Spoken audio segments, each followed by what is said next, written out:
कोई भी आदत को बनने बिगड़ने में आगे हम डिस्कस करेंगे। ऐसे तो कुछ रिसर्च कहते हैं 22 दिन, 24 दिन, 90 दिन लगते हैं और ये काफ़ी कष्टकारी है।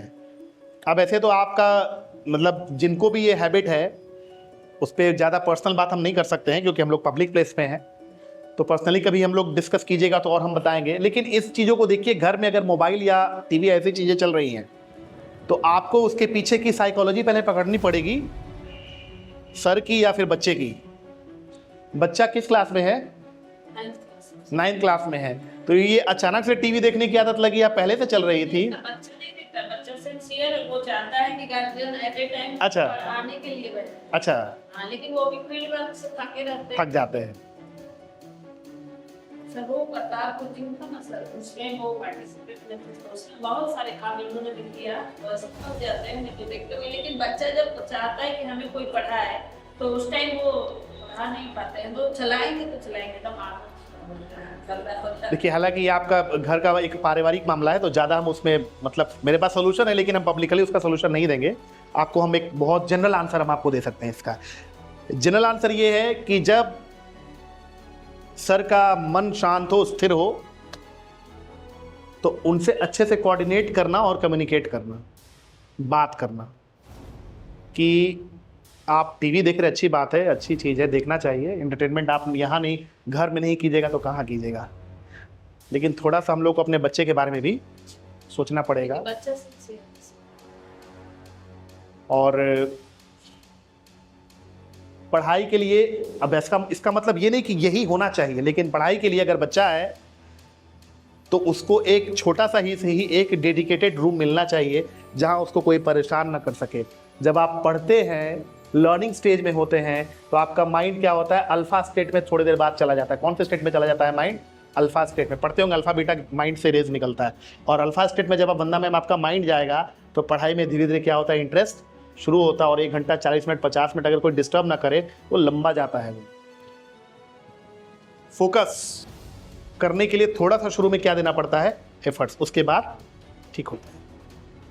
तो ये आपको सबसे बेस्ट सोल्यूशन है, आप उनसे बात करें जब उनका मन आराम से स्थिर हो, हॉलिडे हो या कभी बाहर जाएं, कहीं जाएं डिनर पे या कहीं लंच पे कहीं जाएं सर के साथ, तो बैठकर बात करें, बोले कि इस पे थोड़ा सा विचार करने की ज़रूरत है कि बच्चे को कैसे हम लोग करें।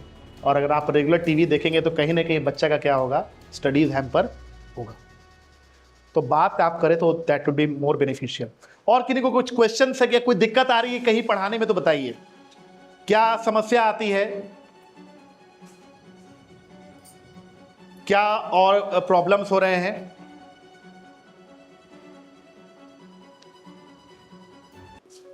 देखिए, प्रॉब्लम अगर नहीं हो रहे हैं तो डाउट होता है कि क्लास में पढ़ाई हो भी रही है कि नहीं हो रही है। नहीं, जब आप पढ़ा देते हैं, जी प्लीज प्लीज प्लीज मैम, क्या नाम है मैम आपका? किरण मैम। जी किरण मैम बोलिए ना। क्लास में कुछ बच्चे ऐसे होते हैं बहुत टॉकिटिव, मना करते रहने पर भी वो बातें करते हैं। सुझाव देखेगा तो बच्चों को कैसा करें जिससे पढ़ाई इफेक्टिव हो, क्योंकि वो डिस्टर्ब करते हैं तो हम लोग को आधा समय उन लोग को शांत कराने या ये करने में समय निकलता है। जैसे थोड़ी सी मतलब क्लास में जैसे आपने कहा कि अल्फा से माइंड चलता है, तो जैसे मैं माइंड को सेट करती हूँ तब तक फिर उधर से कुछ। किस क्लास के बच्चे की बात कर रहे हैं आप? मैं क्लास 8 की बात।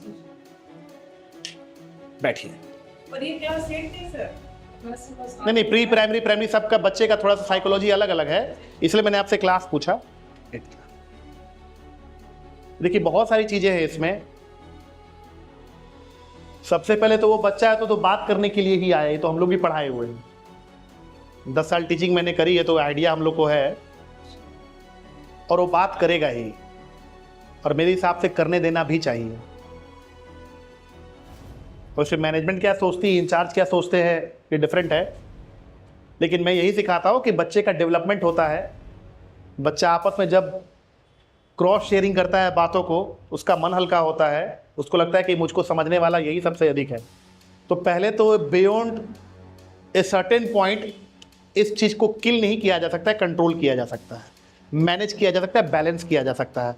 इसको पूरी तरह से उन्मूलन इराडिकेट नहीं किया जा सकता, बात वो करेगा ही, नंबर 1। इसको पहले माइंड। नंबर 2, एक चीज और भी होता है कि बच्चा क्या होता है, आपसे कहीं ज्यादा वो स्मार्ट है, तो पहले आप ये एक्सेप्ट कर लीजिए। आज का बच्चा हमसे ज्यादा जानता है। मैं भी किसी एक विषय को लेकर मेरे नॉलेज अधिक हो वो एक अलग बात है, लेकिन और भी कई सारी चीजें हैं जिस पर उसे क्या है, बहुत अच्छा से नॉलेज है, वो अवेयर है। और क्लास 6, 7, 8, 9, 10 में मैंने बहुत जगह पढ़ाया, बहुत कम ऐसा हुआ कि बच्चों ने शांति नहीं बना के रखी, बहुत कम ऐसा हुआ। आपका कौन सा सब्जेक्ट है किरण मैम? साइंस। साइंस में नया क्या है, साइंस में क्या नया एक्सपेरिमेंट्स, क्या नया रिसर्च जो बच्चे के लिए रेलेवेंट है, उसको आपको निकालना होगा। और क्योंकि आप साइंस टीचर हैं, अपने बजट के हिसाब से मैं समझता हूं कि जो हम लोगों की सैलरी, मैं भी तो काम किया हूं एक ज़माने में ना, जो हम लोगों की सैलरी होती है उसी में हम लोग को सब कुछ करना होता है, बहुत सारी चीज़ें जुड़ी हुई हैं। लेकिन एक बात हमेशा याद रखिए, कोई भी टीचर, कोई भी वर्किंग प्रोफेशनल वो उतना ही कमा रहा है जितना कि वो कमा सकता है। सीधी सी चीज है। Your income will never exceed your personality and personal knowledge. Sometimes it might take a lucky jump. आपको अगर महीने का 100 रुपये आ रहा है तो आपको सही आ रहा है, आपको महीने का 500 आ रहा है तो आपको सही आ रहा है, आपको महीने का 50,000 आ रहा है तो सही आ रहा है, आपको महीने का 5 लाख आ रहा है तो सही आ रहा है। आपको सोचना होगा कि महीने का और पैसा कैसे बन सकता है, उसको बोलते हैं एंटरप्रेन्योर का दिमाग। मैं आपको क्या बता रहा हूं, what I am trying to make you understand, कि आपके जो बच्चे क्लास में हैं, जो